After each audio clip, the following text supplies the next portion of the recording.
"You're not supposed to be here." The voice came from my front porch, sharp, clipped, dripping with authority she thought she owned. And there she was, Victoria Hale, president of the Willow Creek HOA, lounging in my chair, a glass of red wine balanced like a trophy in her hand. I stopped halfway up the driveway. My suitcase handle creaked under the pressure of my grip.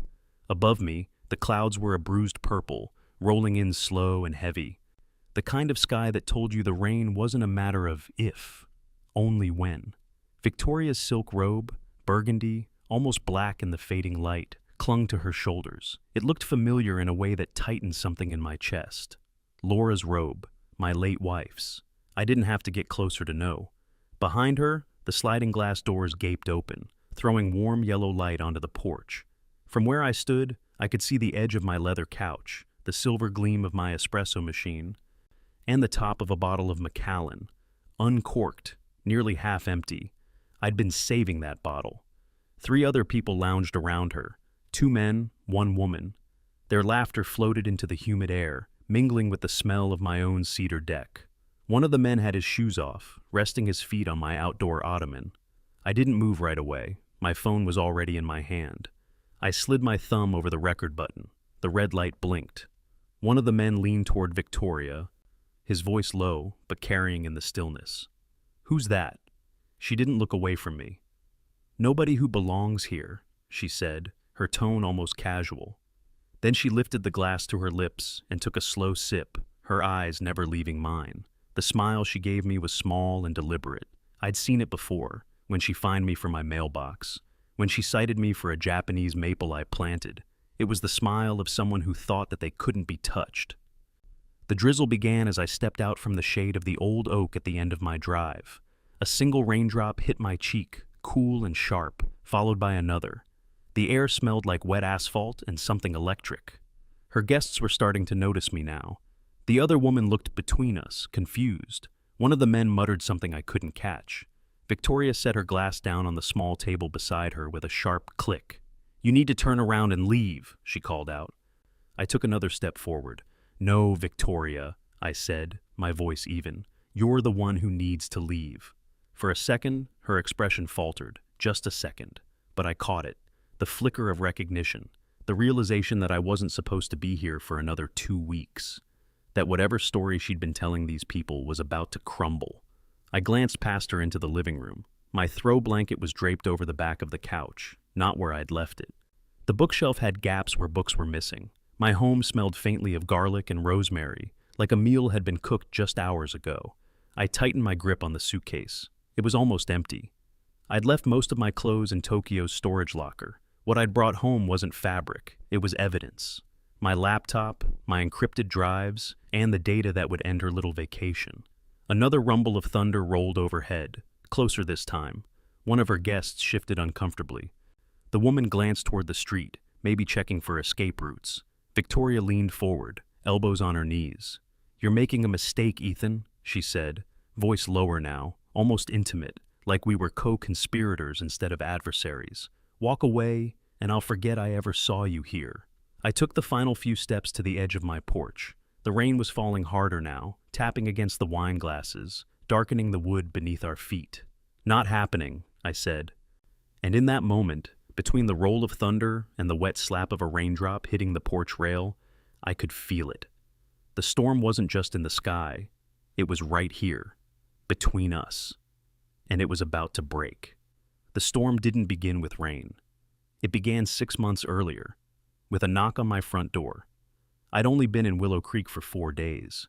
Boxes still lined the hallway, half open, spilling the life I'd packed from my cramped downtown condo into this new home, my sanctuary.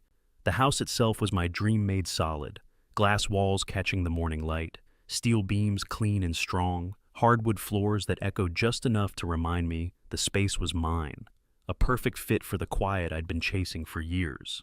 That morning, the quiet ended. I opened the door to find a woman standing there with a clipboard pressed against her chest like a badge of honor. Victoria Hale, late 50s, hair a sharp artificial blonde, pulled back so tight it almost seemed painful. Her makeup was precise, her nails flawless, but her eyes, cold gray, were the real statement. "Mr. Cross," she said, smiling in a way that felt rehearsed. Yes, I answered, cautious. I'm the president of the Willow Creek Homeowners Association. Just wanted to stop by and welcome you to the neighborhood. Her tone was sweet, but something in it told me this was not a casual visit. She glanced past my shoulder, taking in the modern lines of the living room, the sleek furniture, the stainless fixtures.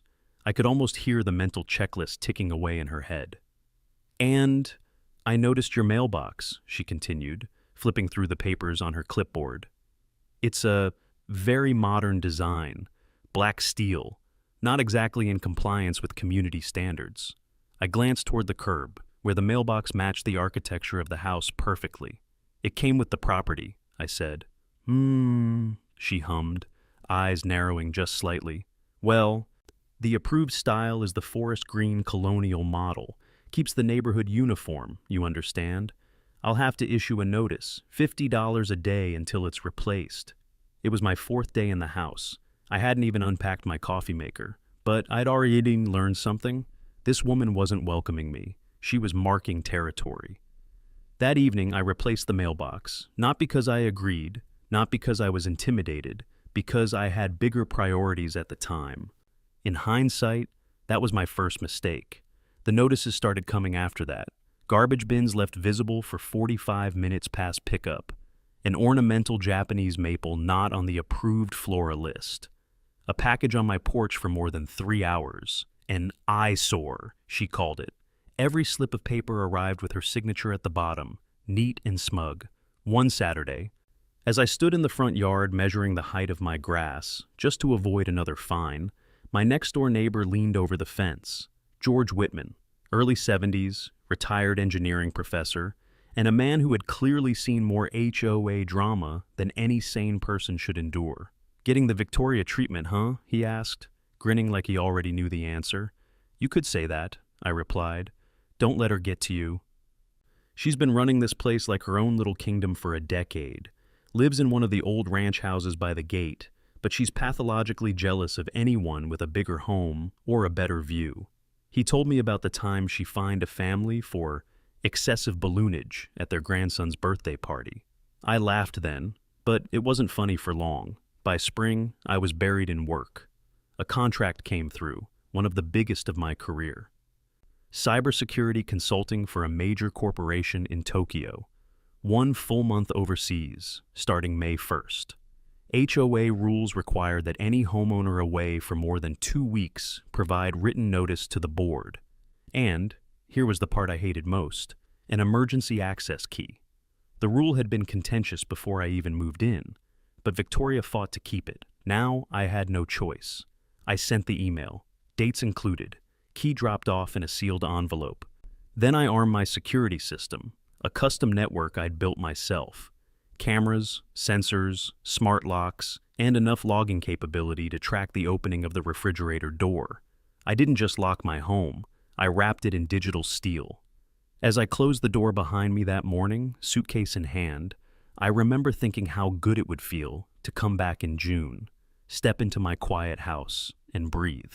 I didn't know it then, but the moment that key left my hand, the storm had already started.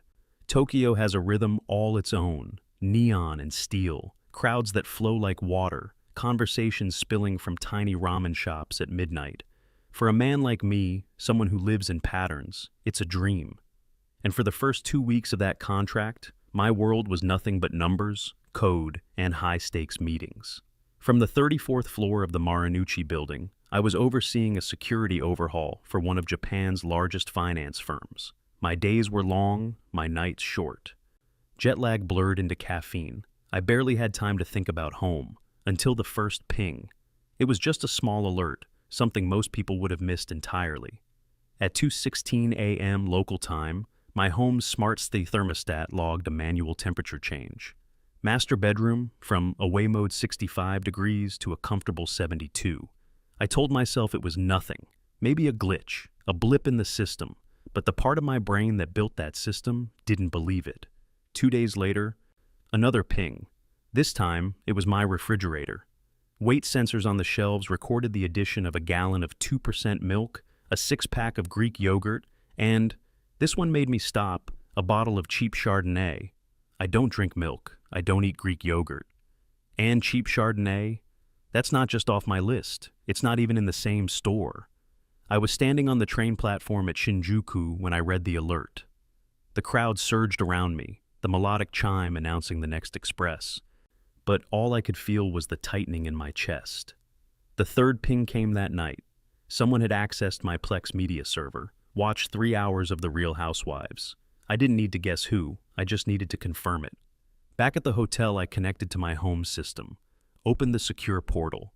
Every camera feed loaded clean, time-stamped, high definition. I pulled up the living room first.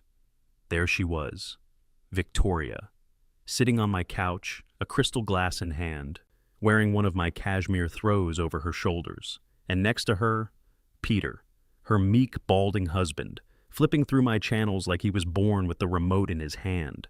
I switched to the kitchen camera, Peter pouring wine, Victoria laughing. My laughless living room felt occupied, warm in the wrong way. They weren't robbing me. They were living in my house. It hit me in waves, the audacity, the entitlement. They'd used that emergency key, fabricated some inspection story, stepped into my life like it was a vacation rental. I sat there in my hotel room, the lights of Tokyo spilling through the window, and thought about calling the police right then. Let them break the door down and drag her out. But then I remembered exactly who I was dealing with. Victoria would smile, wave her clipboard, and say it was HOA business. She'd make up a plumbing leak, a suspicious noise, any lie she needed. And from halfway around the world, my voice would be nothing but static on a bad connection. This wasn't a game of chance. It was chess, and she'd just moved her queen into my back row. I leaned back in the chair, the hum of the city outside my window, and let the first wave of anger pass. When it was gone, the strategist in me was still there. If I wanted her gone, and I did, I needed more than outrage. I needed proof. Not just a picture, not just a clip. I needed a case that would crush her in one move. That was the night I stopped thinking of my home as empty, and started thinking of it as a live surveillance operation. The next morning in Tokyo, I woke up earlier than usual, not for work, for her. I made coffee in the hotel room, burnt, bitter, but it would do, and opened my laptop. The secure tunnel to my home system lit up on the screen, familiar and comforting. Every camera, every sensor, every data log waited for me. I started with the basics. Thermostat adjustments, fridge inventory, door usage logs. The story they told was clear. Victoria and Peter weren't just visiting, they were settling in. May 9th, garage door opened at 11:42 a.m. May 10th, master bathroom water usage spiked for 45 minutes. May 11th, guest bedroom lights on for 4 hours. I clicked into the video feeds. Kitchen, Victoria stirring a pot, humming to herself. Living room, Peter slouched on my sofa, watching the game. Patio, both of them hosting another couple, wine glasses raised. The guest camera caught something else. Suitcases, 2 of them. These weren't emergency inspections. This was a staycation. I opened the closet feed in my master bedroom. My chest tightened. There she was, Victoria Hale, in my walk-in closet. Her fingers slid along the cedar shelves, brushing past folded shirts, stopping at the section I hadn't touched in 2 years. Laura's things. Laura's scarf. Blue silk with tiny white flowers. Victoria draped it over her shoulders, turned toward the mirror, and smiled at herself. I paused the video. My hand hovered over the trackpad. The anger came hard, hot, but I couldn't let it run the show. I rewound the footage, saved the entire clip to an encrypted folder labeled Primary Evidence, Personal Violation. Then I got to work. Every camera's feed was downloaded in full resolution, every motion trigger logged, every smart device interaction recorded. The coffee machine's bean hopper showed a 200-gram drop. The Sonos system played nothing but 80s soft rock for hours at a time. Even the smart toilet in the master bath had usage logs. Absurd, but legally admissible. I began cross-referencing. Power consumption spikes with light schedules, fridge inventory with shopping bag appearances on camera, music playlists with times they were in the house. The result was a timeline so detailed it could have been a movie script. Date, time, location, action, witness, me. Still, I needed intent. I needed her to admit she knew she wasn't supposed to be there. That's where the microphones came in. My home is in a one-party consent state, and as the homeowner, I'm the party in every recording on my property. I remotely activated the office camera mic. Victoria liked to spend time in there. It didn't take long. She was on the phone with someone named Marge. Her voice was smug, self-satisfied. The owner's some rich tech guy off in Asia. House just sitting here empty. The least I can do is make sure everything's operational. Marge must have said something about Peter because Victoria laughed, this awful gravelly sound, and said, "He's in heaven with the 85-inch TV. We'll be sad to go back to our little shoebox by the main road." I saved the file, named it Exhibit A. 2 days later, I hit gold. Peter's voice, hesitant, nervous. "Vic, what if he comes back early?" Her reply, sharp as a knife. "He won't. I have his itinerary. He's not due back until the 1st. We just have to make sure we're out by the morning of the 31st. Clean up, and he'll never know." That was it. Proof of knowledge, proof of planning, proof of intent. I sat back in the hotel chair, staring at the Tokyo skyline. The Shinkansen streaked past in the distance, just a silver blur. Down below, people hurried across intersections in the soft rain. And I thought, Victoria Hale thought she was having the vacation of her life. She had no idea she'd just been cast in the most incriminating reality show she'd ever star in. And I was the executive producer. By the time I closed my laptop that night, the anger was gone. What was left was colder, sharper. It was the same mindset I'd carried into corporate boardrooms when millions were on the line, except now, the stakes were my home, my name, and Laura's memory. I opened a secure line to the only lawyer I trusted with something like this, Daniel Brooks.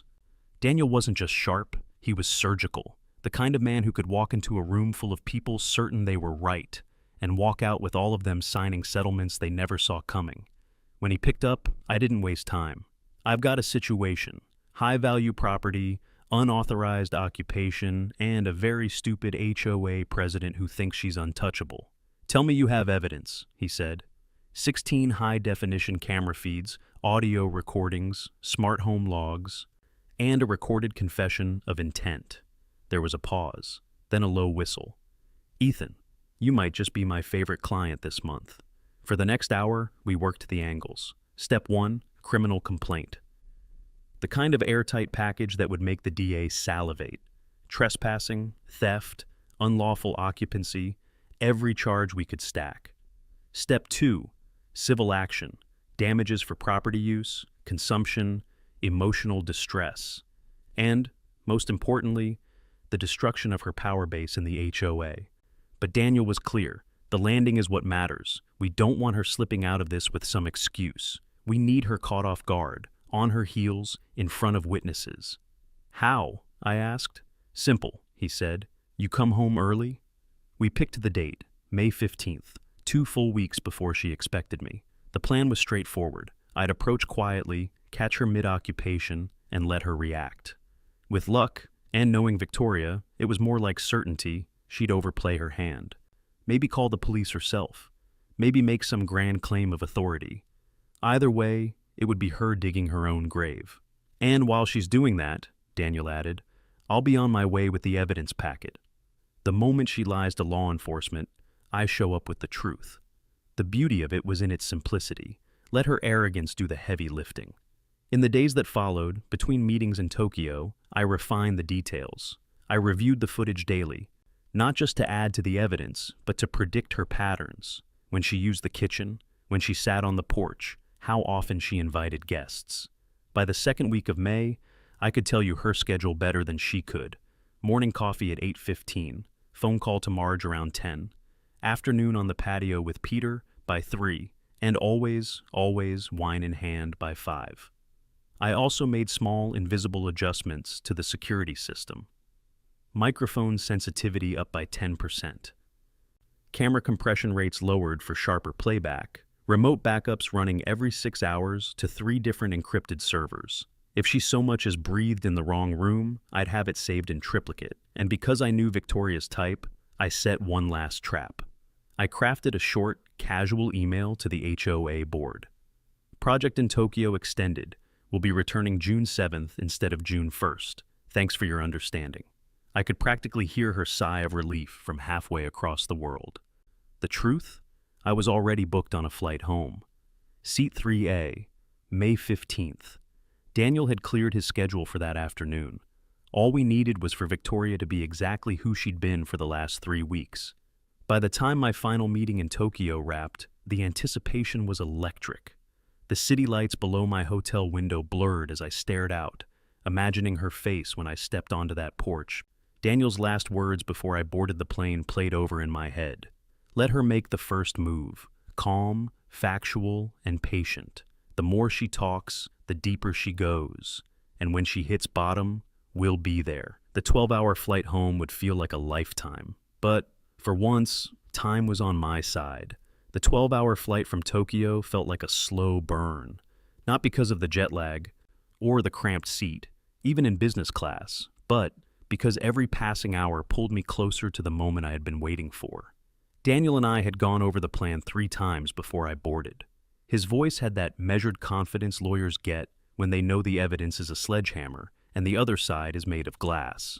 Remember, he'd said, she will try to own the scene. Don't interrupt her. Don't match her energy. Let her paint herself into a corner. By the time the wheels hit the runway back home, my body was here, but my mind was already 2 streets over from Willow Creek. No limo, no Uber, no familiar driver who'd roll up right in front of my gates. I needed to arrive like a shadow. I walked past the polished black cars waiting at arrivals and hailed a yellow cab. The driver barely glanced at me, just asked for an address. I gave him one, 2 streets away from mine. It was early afternoon when we pulled into that quiet stretch of road.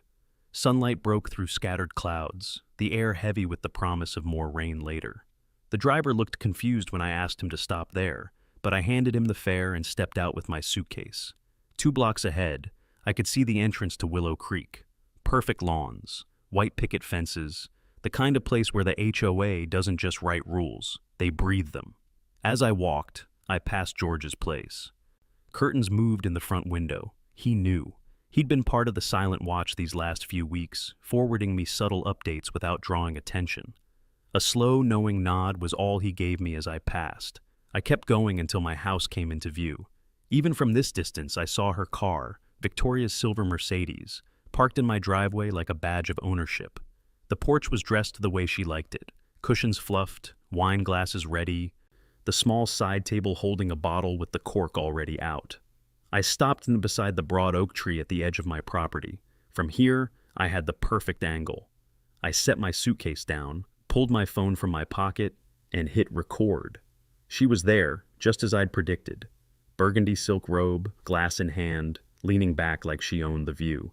Peter was nowhere in sight, probably inside, raiding my fridge or watching my TV. Another couple sat with her, chatting, unaware they were about to witness the collapse of their host's little empire. A light breeze carried the faint smell of rosemary and grilled meat from my patio. My patio. The muscles in my jaw tightened, but I kept still. Every second of this was going into the archive. I checked the time.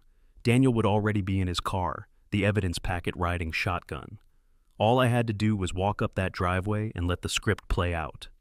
The rain was coming. I could feel it in the air. My fingers tightened around the suitcase handle. My pulse was steady, not from calm, but from control. One deep breath, another. Then I stepped out from behind the oak, my shoes crunching on the gravel edge of the drive. And just like that, the game was on. The first thing that changed was her posture. Victoria had been reclined, one leg crossed over the other, glass of wine dangling lazily in her hand. But when she saw me, she sat up straighter, chin lifting, eyes narrowing into slits. The couple beside her turned their heads, following her gaze. Confusion flickered across their faces. To them, I was just some guy with a suitcase, walking up a driveway in the middle of a perfectly normal afternoon. I kept my pace slow, steady. My phone was already in recording mode, angled just low enough to be discreet but catching every frame. 20 feet away, I heard her voice. "You're not supposed to be here," she called out.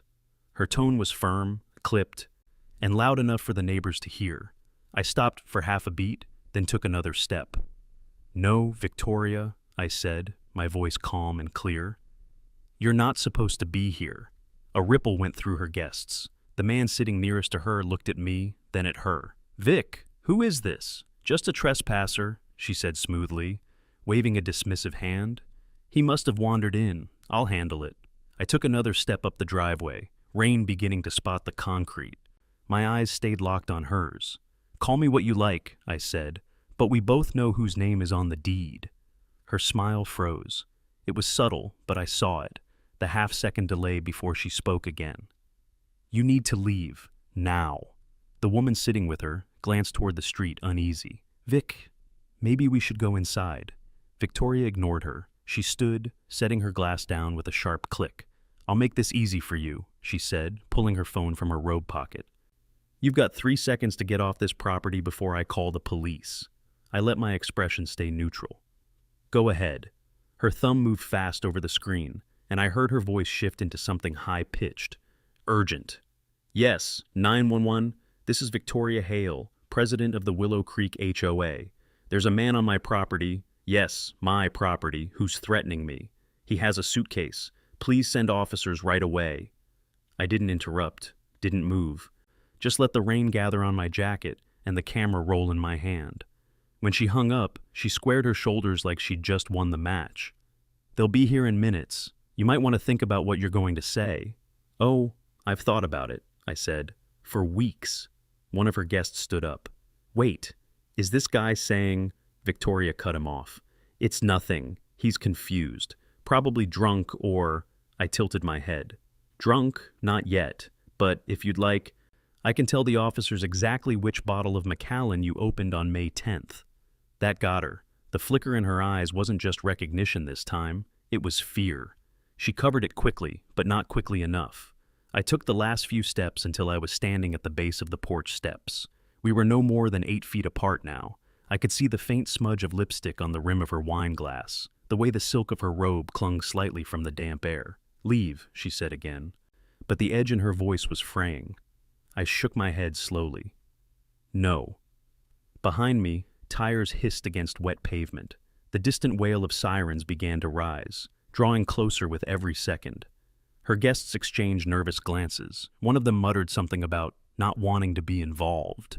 The rain picked up. A few drops ran cold down the back of my neck. Victoria's eyes stayed locked on mine, but I could tell she was hearing the sirens too. And I could tell she thought they were coming to save her. That would be her second mistake.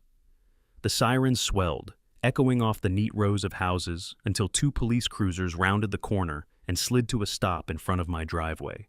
Red and blue lights pulsed against the wet siding of my house, splashing over Victoria's face like some twisted stage lighting. 2 officers stepped out, one young, sharp-featured, moving quickly, badge reading Reed.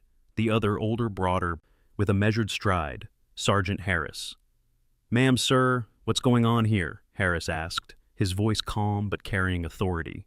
Victoria was already pointing at me, her voice trembling in just the right places for an audience.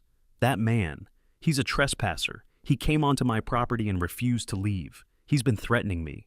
I'm the HOA president here, responsible for this property while the owner's away. Please, you have to remove him." Reed's hand moved instinctively toward his holster. "Sir, keep your hands where I can see them." I raised both hands slowly, my phone still recording in my right. My voice was even, low. "Officers, I think there's been a serious misunderstanding. This is my house." Victoria barked a laugh, too loud, too sharp. "He's lying. I am responsible for this property. The owner is overseas. This man is dangerous." Her guests shifted uneasily. One of them looked like they wanted to speak, but thought better of it. Harris's eyes moved between us. His gaze lingered on my posture, steady, unmoving, before settling on me. "Do you have any identification?" "Yes, sir," I said. "It's in my jacket's inside pocket. May I reach for it?" At his nod, I moved slowly, producing my wallet and handing over my driver's license. Rain pattered softly on the brim of his cap as he studied it. His eyes flicked from the photo to my face, then down to the address. 1120 Cypress Lane, my address. The change was subtle, but I saw it, a slight shift in the way he stood, the faintest tightening of his jaw. He turned to Victoria. "Ma'am, the address on his license matches this property." Her voice rose an octave. "So what? That proves nothing. He could have stolen it. People forge documents all the time. I'm telling you, as the president of this homeowners association, this man is not the owner." That was her third mistake, staking everything on her title, as if it overruled reality. I spoke again, calm but firm. "Officers, if you'll allow me to walk to the front door, I can prove ownership in 3 seconds." Harris glanced at Reed, then back to me. "Go ahead, slowly." I stepped past Victoria. Her perfume mixed with the scent of wine as I climbed the porch steps. I placed my right thumb on the small glass panel of the biometric lock.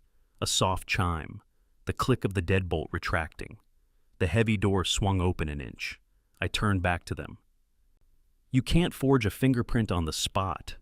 For the first time, Victoria didn't have an immediate comeback. Her mouth opened, then closed. Her eyes darted to her guests, then to the officers. The confidence she'd worn like armor was starting to crack. "Furthermore," I said, "I have incontrovertible evidence of who has been illegally occupying this home for the past 17 days, consuming my property and using my belongings." Harris's eyebrows lifted slightly, but he stayed silent. Reed shifted his weight, glancing between us. Victoria swallowed, her hands tightening into fists at her sides. "This is absurd. You're twisting—" I didn't give her the chance to finish. "And in about 2 minutes, my attorney will be here with that evidence." The sound of tires on wet pavement made her turn her head. A sleek black sedan rolled to a stop behind the cruisers. The driver's door opened, and Daniel Brooks stepped out, dark suit, leather briefcase in hand, walking with the kind of unhurried confidence that makes people nervous. Victoria's eyes widened, just for a second. Daniel didn't look at her first. He looked at Harris, offered a polite handshake, and said, "Officers, I represent Mr. Ethan Cross, the legal owner of this property. I believe we have a situation here." He glanced at me. "Shall we?" And just like that, the real show was about to start. Daniel stepped past me, his shoes clicking softly against the wet porch boards. "Officers," he said evenly, "this won't take long. My client has been overseas on business. His absence was publicly documented. During that time, this woman," he inclined his head toward Victoria, "has been living here without permission, not just stopping by, living." Victoria scoffed, folding her arms. "That's a lie. I was conducting regular inspections. There were reports of a plumbing issue." Daniel cut in, his voice like steel wrapped in velvet. "Inspections that involved sleeping in my client's bed, wearing his late wife's clothing, drinking his liquor, and hosting dinner parties. That's quite a thorough inspection." Her lips pressed into a thin line. Daniel set his briefcase on the small table beside her abandoned wine glass. He clicked it open, the sound sharp in the damp air, and pulled out a tablet. "Mr. Cross has a state-of-the-art security system," he continued. "Every room, every access point, every appliance logged and recorded." Harris's eyes narrowed with interest. Reed shifted to get a better look. Daniel tapped the screen and turned it toward them. "Let's start with Exhibit A." The audio played, clear as if she were standing in front of a microphone. "He won't. I have his itinerary. He's not due back until the 1st. We just have to make sure we're out by the morning of the 31st. Clean everything up, and he'll never even know we were here." It was her voice, smug, certain, utterly damning. The shift in the officers was immediate. Reed's jaw tightened. Harris's eyes went flat, professional, and cold. Victoria's face drained of color. That's taken out of context." Before she could finish, the front door creaked open wider. Peter appeared in the doorway, pale and sweating. His gaze darted from me to Daniel to the officers. Then he saw the tablet, heard the audio still playing, and his shoulders sagged. "I'm so sorry," he blurted, stepping out onto the porch. "I told her it was a bad idea. I didn't want any part of this. She said no one would find out." "Peter!" Victoria snapped, her voice sharp with panic, but he was already looking at Harris. "We've been here for over 2 weeks. We had friends over. We drank his whiskey, used his stuff. I didn't know he had cameras everywhere.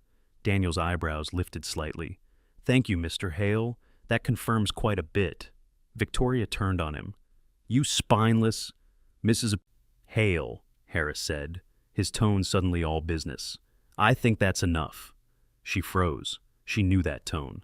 Harris took a deliberate step forward. You have the right to remain silent.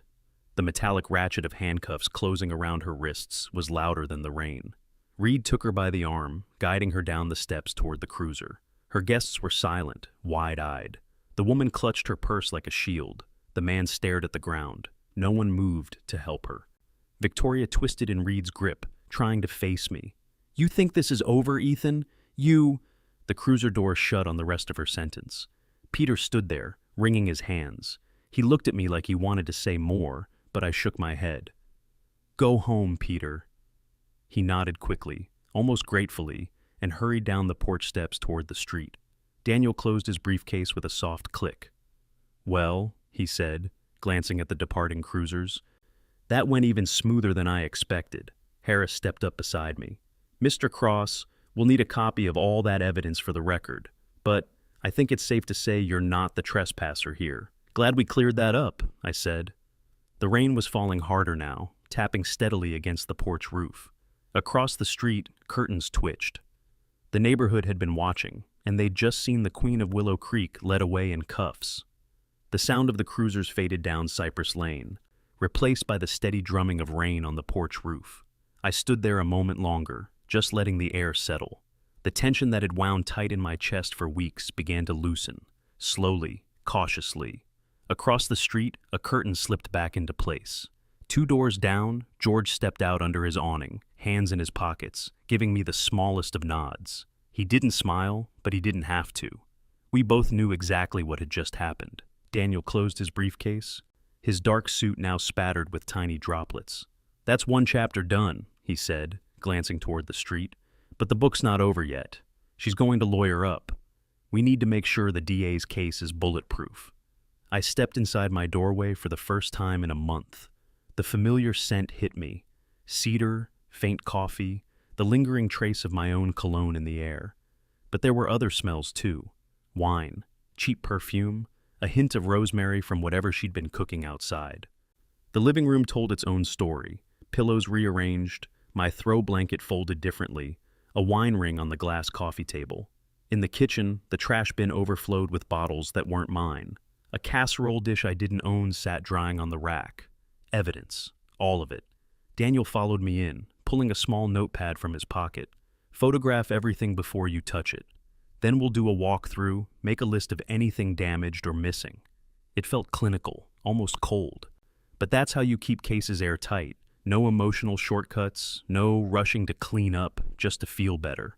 We moved room by room. My office, papers shuffled, one of my pens missing.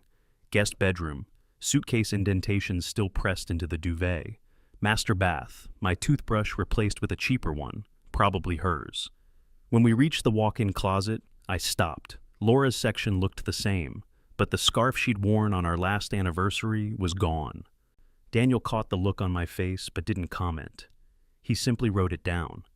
By the time we finished, we had a list that stretched a page and a half, and that was just the obvious stuff.